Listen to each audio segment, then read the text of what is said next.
Hi there, in this video I'm gonna show you how to fix Monopoly Go error occurred.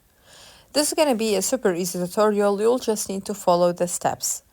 So the first method you can try to fix this error is to go to your app store and make sure that your Monopoly Go app is up to date.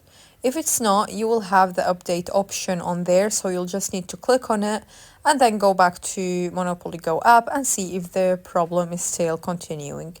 If it is, the next method to try is to go to your device settings and then go to General and simply go to Software Update and double check if there are any updates for you.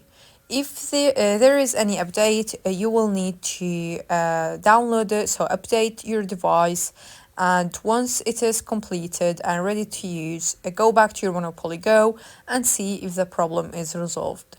If it's not, then the next thing to try is to remove your Monopoly Go app from your device and reinstall it again. So basically just delete it, go back to your app store, search for Monopoly Go app, and then download it and see if the problem is resolved.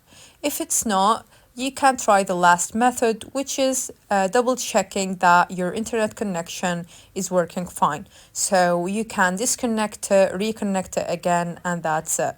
Super easy and simple.